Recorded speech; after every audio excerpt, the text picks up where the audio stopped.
আসসালামু আলাইকুম রহমতুল্লাহি বারকাতু। পমিয়া আয়শা কিচেনে অনেক স্বাগত। বন্ধুরা কেমন আছেন? আশা করছি ভালো আছেন, আমরাও ভালো আছি। বন্ধুরা আজকে বানিয়েছি সুজির একটা খাস্তা মচমচে নাস্তা। তো বন্ধুরা দারুণ লাগে খেতে। আমি সস আর ধনেপাতার চাটনি দিয়ে সার্ভ করেছি। ভিডিওটা দেখার অনুরোধ রইল। ছোট বড় দারুণ মজা করে খাবে এই নাস্তাটা প্রচণ্ড খাস্তা হয়।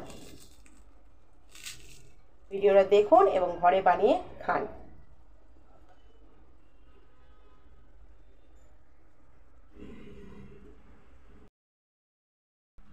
এখানে একটা কড়াই বসিয়ে দিয়েছি, কড়াইটা গরম হতে বসিয়ে দিয়েছি এবং কড়াইটা গরম হয়ে যাতে আমি দিয়ে দেব এই মগেরই 2 মগ পানি।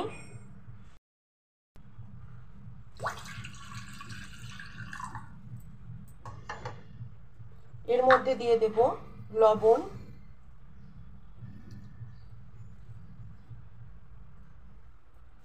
হাফ চামচের মতো লবণ দিলাম।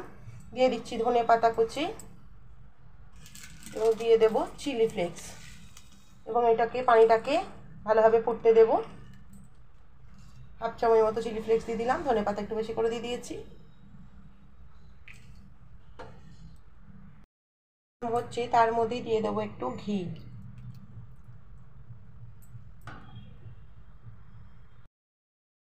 দেখুন ফুটে উঠেছে।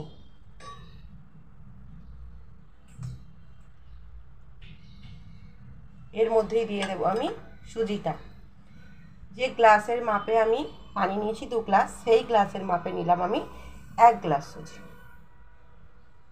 এবার আমি ভালো করে সুজিটাকে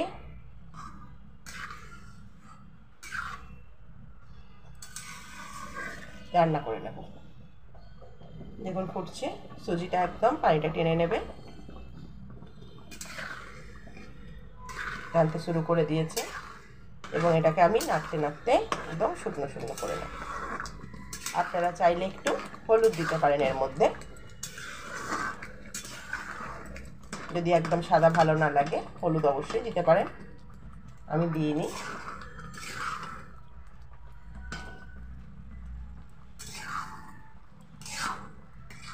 একদম নাড়াচাড়া করতে করতে শুকনো করে নেব। দেখুন বন্ধুরা গ্যাসের ফ্লেমটা আস্তে দিয়ে নাড়াচাড়া করতে করতে কতটা শুকনো মতো হয়ে গেছে, একদম শুকনো শুকনো। আর একটুখানি নাড়িয়ে নেবো 2 মিনিট, তারপর আমি নামিয়ে নেব। দেখুন বন্ধুরা হাঁড়ি করে ধরে এইভাবে একদম শুকনো শুকনো করে নিলাম। তো এবার আমি গ্যাসটাকে করে দেব বন্ধ, নামিয়ে নেব। একটা প্লেটের মধ্যে নিয়ে নিলাম, দেখতে পাচ্ছেন কতটা হয়েছে। আপনারা চাইলে কম বেশি করে নিতে পারেন। একটু ঠান্ডা হতে দেবো, তারপর এটাকে ভালো করে একটু মেখে নেব। এখানে অনেক গরম ছিল বন্ধুরা, তাই তখন মাখতে পারছিলাম না। একটু ঠান্ডা হতে, একদম ঠান্ডা হতে মাখা যাবে না, একটু ঠান্ডা হতে আমি একটু মেখে নেব। দেখুন হাতে এখনো ছাকা লাগছে।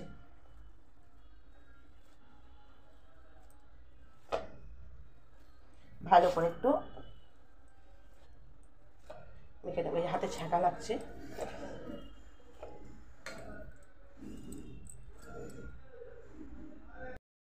এখানে আমি ভালোভাবে মেখে নিয়েছি। তো হাতে একটুখানি তেল দিয়ে নিয়েছি এবং যেন হাতে চিপকে না যায় তার জন্য তেলটা নেওয়া। এভাবে গোল করে নেব।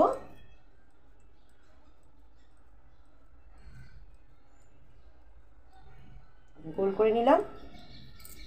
এইভাবে করে নিয়ে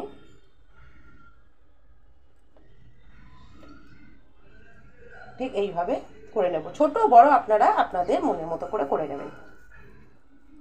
আমি দেখতে পাচ্ছেন সাইজটা কেমন করলাম, এখন এতটা ডো দিয়ে করছি।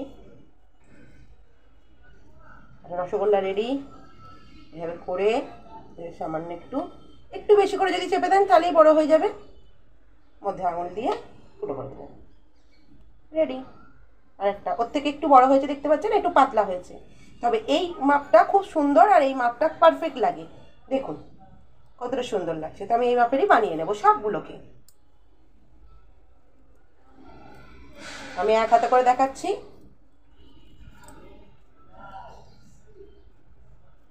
আর নুন কম ছিল আমার, তো আমি নুন দিয়ে দিয়েছি। নামানোর পর যখন আমি ভালো করে মাখছিলাম গরম গরম, তখন ওর মধ্যে আমি আর একটুখানি নুন দিয়ে দিলাম। সমস্তগুলোকে বানিয়ে আপনাদের কাছে ফিরে আসছি। বাকি আছে অনেকটা, আমি এতগুলোকে বানিয়ে নিয়েছি। কড়াইয়ের মধ্যে এবার তেল গরম হতে দিয়ে দেবো।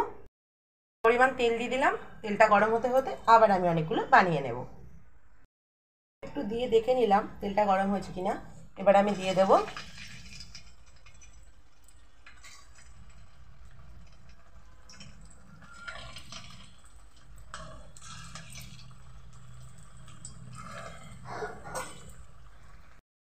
ছটা দিয়ে দিলাম। এবার আমি অপেক্ষা করবো একটু ভাজা।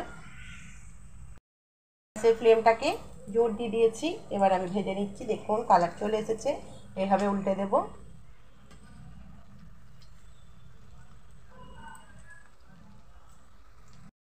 দেখুন বন্ধুরা, সুন্দর একটা কালার চলে এসেছে।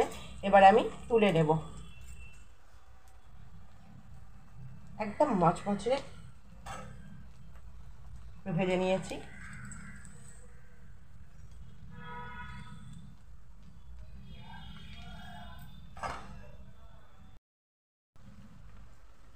একটা টিপস বন্ধুরা আপনাদের কাছে, এটা আমি দ্বিতীয়বার দিলাম, দেখতে পেলেন।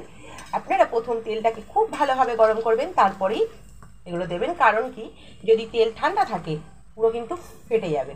তো দেখুন একদম পারফেক্ট, দেখুন একটুও ফাটেনি কো, দেখতে পাচ্ছেন। তো এইভাবে হয়ে যাবে মুচমুচে একটা নাস্তা। কালার অলরেডি চলেই এসেছে। আর 2 মিনিট ভেজে আমি নামিয়ে নেব। অনেকগুলো দিয়ে দিয়েছি এটাতে। সুন্দরভাবে ভাজা হয়ে গেছে। এবার এগুলোকেও তুলে নেব।